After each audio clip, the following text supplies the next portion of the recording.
So hey guys, welcome back to our new vlog. ये क्या setup है और ये सब कैसा है अगले व्लॉग में आपको ज़रूर दिखाएंगे।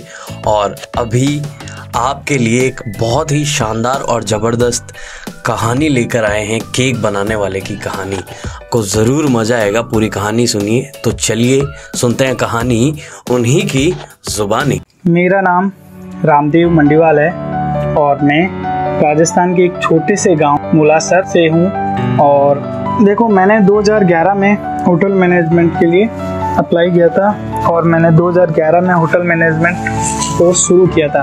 वो मेरा कंप्लीट हुआ था 2014 में। और कंप्लीट होने से पहले ही मेरे को जॉब ऑफर हुआ था जोधपुर ताज उम्मीद भवन पैलेस से, जो 64 रूम की प्रॉपर्टी है और हेरिटेज प्रॉपर्टी है जो राजा के अंडर में आती है। वहाँ पे मैंने 1 साल जॉब किया था और वहाँ से मेरी जर्नी शुरू हुई थी। मैंने वहाँ पे बहुत स्ट्रगल किया है, जैसे कि हमने कई वहाँ पे डेस्टिनेशन वेडिंग भी करवाई। प्रियंका चोपड़ा की वेडिंग हुई थी, नीता अंबानी का बर्थडे हुआ था, वो वहीं पे सेलिब्रेट हुआ था। उसके बाद में वहाँ से, जैसे कि आप जानते हो, जब जॉब को स्विच करने से हमें आगे ग्रोथ करने के लिए जॉब तो स्विच करनी ही पड़ती है। उस वक्त के बाद में मैंने हरियाणा से मेरे को जॉब ऑफर हुआ था 2014 में, वहाँ मैं चला गया था।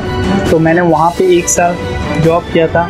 वहाँ पे हमने प्री ओपनिंग करवाई थी होटल की, जो हम ही ने ओपन करवाया था और उसको हमने 1 साल तक रन किया था।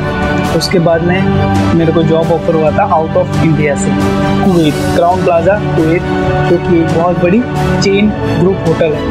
वो प्रॉपर्टी एक साथ वो 2 होटल रन करते थे, क्राउन प्लाजा और हॉलीडे इन, जिसमें कम से कम 700 रूम की प्रॉपर्टी थी और उसमें 10 इंटरनेशनल रेस्टोरेंट थे, जिसमें French, Italian, sea food, pastry, Arabic, Chinese, इस टाइप के सारे रेस्टोरेंट थे। और उसमें एक बुटीक भी था जो फुसोन बुटीक के नाम से जाना जाता है, जो पेरिस की कंपनी है, जिसमें सेलेक्टेड डेजर्ट होते हैं जो इंटरनेशनल से क्रिएट करते हैं और फिर वहाँ पे डिस्प्ले किए जाते हैं। जैसे कि अरब के लोग हैं, वो स्वीट बहुत पसंद करते हैं। वहाँ पे मैंने 2016 में स्टार्ट किया था मार्च, और मैंने वहाँ पे 3 साल अपनी लाइफ की वहाँ पे बिताई है, जो कि गल्फ कंट्री है। जैसा कि गल्फ में लोग जानते हैं कई चीज़ें हैं, लेकिन ऐसा कुछ नहीं है। वहाँ की बहुत ही अच्छा फ्रेंडली नेचर है वहाँ के लोगों का, और हमको वहाँ पे बहुत कुछ सीखने को मिला था। हमने लाइफ का, यानी कि एक 3 साल बहुत बड़ी चीज़ होती है एक जगह पे बिताना।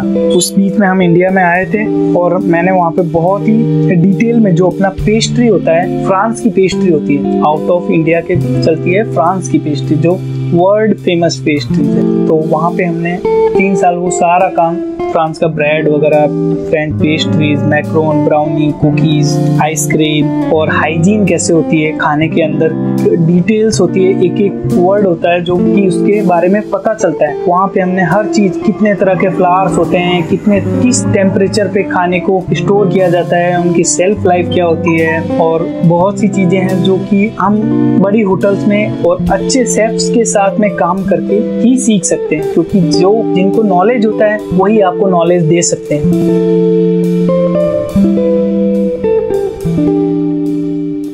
स्ट्रगल ऐसा है, जैसे कि मेरी फर्स्ट जॉब थी जो 1250 रुपए में जॉब करता था मैं, जिससे कि आपको पता है कि एक आदमी अपनी लाइफ नहीं गुजार सकता है। तो हम घर से पैसे मंगा के, एक जुनून था कि हमें ये सीखना है, चाहे उसके लिए कुछ भी करना पड़े। और फैमिली ने बोला था कि बेटा, अगर लाइफ में कुछ बनना है तो मेहनत तो करनी पड़ेगी। तो 1250 में हम अपनी जिंदगी गुजारते थे, घर से पैसे मंगाते थे, 3-3 किलोमीटर पैदल जाके, 4 किलोमीटर पैदल जाते थे ड्यूटी। सुबह जाते थे सूरज उगने से पहले और सूरज अस्त होने के बाद। हमने कभी 1 साल में बहुत ही कम सूरज देखा है। छुट्टी के दिन हम सोते थे, बाकी हम सूरज ही नहीं देख पाते थे कि हम सुबह से लेके रात तक होटल में ही गुजारते थे, क्योंकि एक होटल में घुस जाते हैं ना तो बाहर निकलना तो होता ही नहीं, और होटल में कहीं सूरज देखने को मिलता ही नहीं था। और उसके सेकेंड स्ट्रगल हमारा शुरू हुआ था जो हरियाणा में हुआ था। वहाँ पे मैं जॉब की रिसेशन ही मान लो कि जॉब मिलती नहीं है। फ्रेशर होता है ना, जो कि इंडस्ट्री में आता है, उसको कोई भी हायर करना पसंद नहीं करता है, वो एक्सपीरियंस्ड बंदे लेते हैं। तो हम लोग को सीखा था वहाँ पे, लेकिन वो इनफ नहीं था। तो उसके बाद मैंने 8 से 10 हज़ार रुपये की जॉब करी थी। वहाँ पे मैं कोल्ड किचन में काम करता था और मैं केक पेस्ट्री में मेरे को बहुत इच्छा थी कि उसमें एक क्रिएटिविटी होती है। आप लोगों के सामने अपनी डिज़ाइन, एक तो एक इनबिल्ड होता है ना, जो अपने अंदर से डिजाइन निकलती है, वो आप केक पे शो कर सकते हो। केक, पेस्ट्री, ब्रेड में ऐसा होता है कि आप अपनी क्रिएटिविटी दिखा सकते हो, अपने खुद का टैलेंट दिखा सकते हो। इस वजह से मेरे को एक शेफ थे संदीप सैनी करके, उनसे मैंने अपनी फीलिंग्स उनको बताई कि मेरे को केक वगैरह सीखने का इंटरेस्ट है। तो वो मेरे बहुत ही अच्छे क्लोज फ्रेंड थे, उन्होंने मेरे को अपने हाथ से पकड़ पकड़ के और मार मार के भी काम सिखाया था। वो केवल साइड में खड़े होके मुझे घंटों घंटों तक काम सिखाते थे। केवल मेरा को काम सिखाने के लिए ही वो खड़े होते थे, बाकी वो ऑफिस में बैठते थे। तो वहाँ पे मैं सुबह 7 से 12 बजे तक तो मैं अपनी नॉर्मल ड्यूटी करता था। फिर मेरा ब्रेक शिफ्ट होती थी कि हमको रेस्ट मिलता था 12 बजे से शाम के 6 बजे तक, जिसमें आप रेस्ट करके सेकेंड शिफ्ट शुरू होती थी। तो मैं 12 से 6 बजे के बीच में केक सीखने जाता था। वहाँ पे मैं यानी कि सुबह 7 से 12 ड्यूटी, 12 से 6 बजे तक, रात को 12 बजे तक, यानी कि दोपहर के 12 बजे तक मेरे को ब्रेक मिलता था। उस ब्रेक में 12 से शाम के 6 बजे तक मैं केक, पेस्ट्री, ब्रेड सीखने जाता था। फिर 7 बजे से मैं अपनी नॉर्मल वापस ड्यूटी, ब्रेक शिफ्ट खत्म होने के बाद मैं छुट्टी के दिन भी काम सीखने जाता था। फिर उसके बाद में उन्होंने बोला कि अब यहाँ के लिए तुम बहुत कुछ सीख चुके हो, अब आगे बढ़ो, नई जगह जाओ, नए शेफ से मिलो, नए लोगों से मिलोगे तो नई चीजें सीखने को मिलेगी। फिर मैं वहाँ से कुवैत गया था। मैं वहाँ पे गया था तो मैंने पेस्ट्री के लिए अप्लाई किया था, केक, पेस्ट्री। वहाँ पे जाने के बाद मुझे पता चला कि यहाँ पे तो वैकेंसी नहीं है। उन लोगों ने बोला कि आपको हॉट किचन या कोल्ड किचन में काम करना पड़ेगा। तो मैंने उनको अपना कन्विंस किया कि मुझे इंटरेस्ट केक, पेस्ट्री और ब्रेड्स में ही है, क्योंकि मैं इसमें ही आगे बढ़ना चाहता हूँ। तो वहाँ के एक शेफ थे नीदरलैंड के, शेफ एलेक्स, उन्होंने मेरे को सपोर्ट किया। 1 महीने तक उन्होंने मेरे से टाइम मांगा।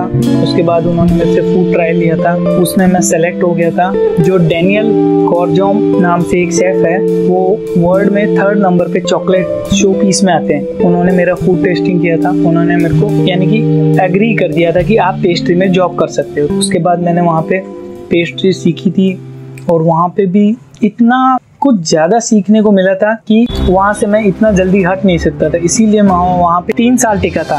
3 साल में मैंने कम से कम 100 से 150 तरह के शेफ, उनके बिहेवियर, उनकी नॉलेज वगैरह प्राप्त की। केक, पेस्ट्री सीखने के बाद मेरे पे एक शेफ सिमोन थे, उन्होंने मेरे को कतर में जॉब ऑफर किया था। तो मैंने वहाँ पे अपना 3 साल दे दिया था। तो 3 साल में मैं वहाँ का ऑलमोस्ट सब कुछ सीख चुका था। तो मैं कहा अब नई कंट्री और नया ही काम देखते हैं। तो वहाँ से मैं कतर चला गया था। कतर में अपने इंडिया के ही एक आदमी की होटल थी, IFS, इंटीग्रल फूड सर्विस, जो कि ऑल ओवर कतर में 5 स्टार लोकल हर तरह की फूड प्रोवाइड करवाते थे, जिनका वर्ल्ड यानी कि 2nd biggest of chain group hotel थी, जो कि कतर की। तो वहाँ पे हमने जॉब किया था 1 साल। वहाँ पे भी बहुत ही अच्छे अच्छे शेफ्स मिले थे, इंटरनेशनल, लेबनीज, ज़्यादातर फ्रेंड्स वहाँ के लोग मिलते थे। वहाँ पे भी लाइफ अच्छी चल रही थी। तो उसके बाद में हम लॉकडाउन लग गया था तो इंडिया में आए तो देखा कि हर तरफ कोरोना से डर है। उसके बाद में मैंने मालदीव के लिए अप्लाई किया था। तो मालदीव से मेरे को वीज़ा मिलना बाकी था। मेरा जॉब इंटरव्यू सब कुछ कंप्लीट हो चुका था, लेकिन कोई रास्ते नहीं दिख रहे थे कि हम जा पाते हैं। इंडिया से सारी फ्लाइट बैन हो चुकी थी, क्योंकि इंडिया 10th या 7th नंबर पे आ चुका था उसमें, और यहाँ से सारी फ्लाइटें बैन थी। तो मैं घर पे बैठा बैठा 1-2 बार बर्थडे पे केक आए थे, तो मैं उनको देखता था कि कैसे ये चीज़ें मैं भी बनाता था, और आज ये मैं खरीद के ला रहा हूँ। तो मैं उस केक को देखता था तो मेरे को एक अलग सी फीलिंग आती थी कि यार क्यों ना हम भी अपना कुछ यहाँ पे शुरू करें। अपने पास टाइम है भी, और हम बाहर तो जा ही नहीं सकते। जो लोग हमें नहीं जानते, जिनको हम नहीं जानते, उन लोगों से अपना फीडबैक मिले। तो लोकेशन रिसर्च करते करते हम पहुंचे डीडवाना। तो मैं कहा ये जगह तो अच्छी है, बस तुम्हें अपना कॉन्फिडेंस होना चाहिए कि कोई भी फूड का आइटम होता है वो अपने कॉन्फिडेंस पे ही चलता है। ये रेडीमेड तो है नहीं कि लाए और बेचा और प्रॉफिट लेके बैठ गए।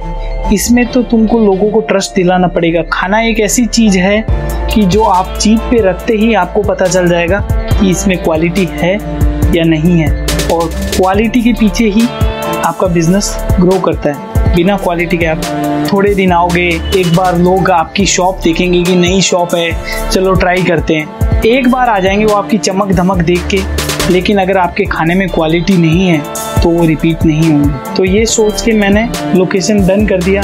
रेस्पॉन्स ऐसा है कि सर कुछ लोग मेरे को डिमोटिवेट करने वाले मिले थे, लेकिन मेरे को उनको नेक्स्ट लेवल पे लेके आना था। केक, जैसे कि लोगों ने मेरे को बताया कि केक क्या चीज़, तो मैं ये चीज़ दिलाना चाहता था कि केक एक ऐसी चीज़ है जिससे लोगों की फीलिंग्स जुड़ती है, उनके इमोशंस जुड़ते हैं। जैसे केक है तो केक से लोगों के मूवमेंट्स जुड़े होते हैं। जैसे अलग अलग थीम्स पे वो अपना सेलिब्रेशन करते हैं, जैसे गर्ल का हो गया, बॉय का हो गया, जिम लवर्स का हो गया, पबजी लवर्स हो गए, फ्री फायर लवर्स हो गए। जैसे डॉक्टर्स होते हैं तो उनको स्टेथोस्कोप, इंजेक्शन वगैरह जैसे केक उनके लिए एक मूवमेंट हो जाता है कि वाओ यार हमने इस तरह का केक बनाया। तो हमने डीडवाना में अपना सेटअप लगाया।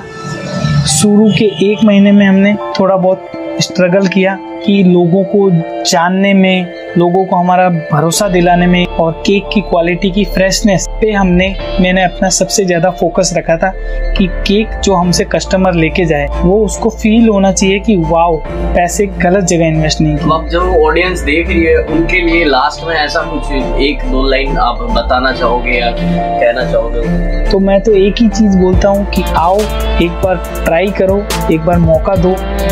मैं केक नहीं बेचता हूँ, मैं लोगों को केक के साथ में फीलिंग्स भी देना चाहता हूँ कि केक के पीछे रियल में बहुत गहरी फीलिंग्स होती है, जो उनके गोल्डन मोमेंट्स होते हैं लाइफ के, उनको यूनिक और उनको मेमोरेबल बनाना चाहता हूँ, ताकि वो जब भी उन फोटोज़ को देखे तो केक बनाने वाले को भी याद करे और केक खाने वाले भी हमको याद करें कि वाह यार उस टाइम पे हमने जो केक खाया था वो कुछ अलग था।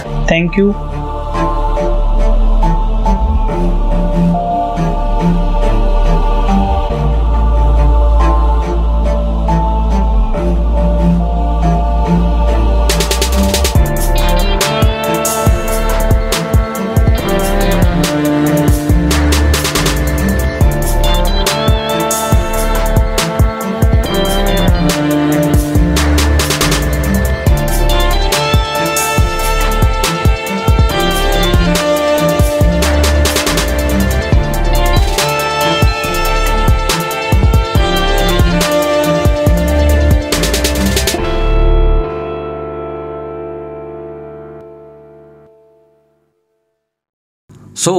कैसी लगी आपको ये वाली कहानी? अगर आपको ऐसे वीडियोस अच्छे लगते हैं तो आपके लिए आगे और भी अच्छी कहानियाँ लेकर आते रहेंगे, और बाकी व्लॉग्स तो आप लोग अब बहुत जल्दी व्लॉग्स एंजॉय करोगे। तब तक के लिए लाइक कर दे इस वीडियो को, कमेंट करें यार। आप लोग कमेंट बिल्कुल नहीं करते हो कि वीडियो कैसा लगा। कुछ लोग कमेंट करते हैं, उनके लिए दिल से थैंक यू सो मच भाइयों। और अगर आप नए हो तो सब्सक्राइब कर लो। हालांकि मैं ज़्यादा वीडियोस में ये सब चीज़ें बोलता नहीं हूँ, पर कर लो यार। Bye bye.